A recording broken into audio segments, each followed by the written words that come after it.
Welcome back to another video on RVA MTB. It's new bike day, sort of, and I've done the unthinkable.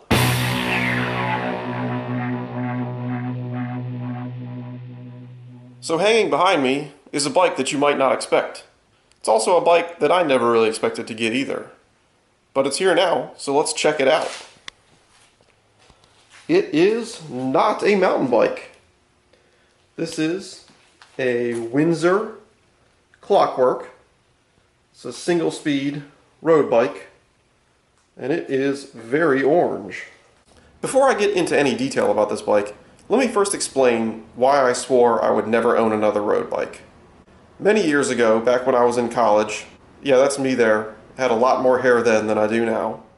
Anyway, I had purchased a second-hand, probably third-hand, fourth-hand, who knows what, old road bike that the previous owner had converted to single speed, and they did a pretty awful job at that conversion. And the reason I say that is because I was pedaling to class one day, standing up, trying to get it going as fast as I could because I was actually running a little bit late. Anyway, the chain slipped off the crank, my feet went straight down to the ground, and over the bars I went, and I'm pretty sure I had a mild concussion. Everything kind of went black and I got really dizzy. And I also broke one of the bones in my forearm. And that specifically irritated me because I skateboarded for years and years and years and never broke anything. And I got a bike just so I could get to class and wind up breaking my arm on the thing. So from that point on, I swore I'd never ride a bike again. That all changed a couple years ago when I discovered mountain biking. I sort of made an exception to that rule. I'll bike if it's on dirt. As you may know, there's been just tons and tons of rain on the East Coast, to the point where trails are closed more often than they're not. So because of the uncooperative weather, I actually started considering the idea of getting actually like a hybrid bike. I had kind of done a little research. I was looking at a Schwinn Kempo, which is actually a Walmart hybrid bike. I know Walmart bikes suck, but it had disc brakes. You know, it seemed like it was halfway decent for something just to kick around in and have some fun. As luck would have it, a cousin of mine just texted me and he said, you know what, man, I'm in Roanoke now. I have this road bike that's at my parents' house. I have no need for the thing. I know you're into biking. So, of course, I accepted it. When I went to pick up this bike, I was pleasantly surprised at how good a condition this bike was in. You know, it was a little bit dirty. Gave it a wash, adjusted the brakes on it, lubed up the chain, just some basic maintenance stuff, checked some bolts, but other than that, it's in great shape. So I did a little bit of research on the Windsor Clockwork, and it is a bike that was sold from Bikes Direct for a while in the 2000s, something like that. So, yeah, of course, I am no expert at all on road bikes, but I'll just run through a few things on this. It has drop bars, which to me are extremely weird. You know, it's like you have 3 different places you can put your hands, and you can only access the brakes from 2 of those positions. It seems to me that the most comfortable riding position is up here with your hands around the horn where you can still access the brakes versus having your hands here. You don't have any brake access, although that is relatively comfortable. And of course the drop position, which is very strange to me as somebody who's just ridden mountain bikes for a while and nothing else. And speaking of the brakes, it has rim brakes. They're Tektro branded, which is actually the same brand of hydraulic disc brakes that are on my mountain bike.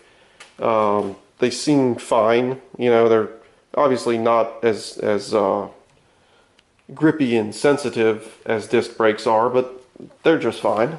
As you can see back here, single speed, which, you know, honestly I'd prefer something with gears, but you know, it's still fun. I've taken it on a few rides. You get up out of the saddle on the hills and you can still make it up them. Not a big deal.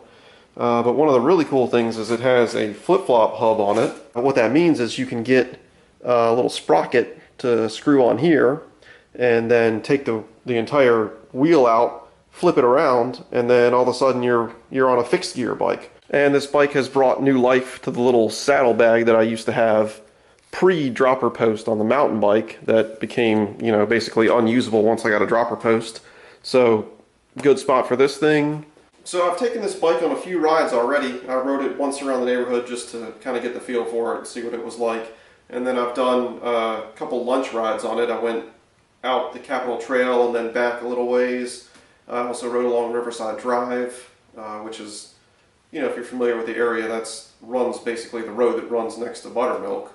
So it's actually pretty enjoyable to ride a road bike, more than you might think as someone who's coming from a mountain biking mentality. You get to sort of enjoy your surroundings more, and you have the time to just look around and check out the cool houses on Riverside Drive, or enjoy the countryside when you're out on the Capitol Trail. And you can't always do that on a mountain bike, where you have to be looking what's in front of you, looking for rocks and roots and picking out lines and things like that. So it's a different experience, but it's fun. I will also say that this bike is very light compared to a mountain bike. I'm pretty sure it's a steel frame, but with the lack of even a derailleur and a shifter, it's definitely very lightweight and fun to ride around. I know this video has been a little bit of a departure from what you would typically find on this channel, but if you liked it or found it useful in any way, please give me a thumbs up. Also, think about subscribing to the channel. I don't think there'll be any more content featuring this bike, but the next video I have will be back to mountain biking, and it will actually be very useful to people with an entry-level bike, with an entry-level fork. I think you'll find some good information in that video. So definitely hit subscribe, and you'll get a notification when that video comes out, and I'll see you then.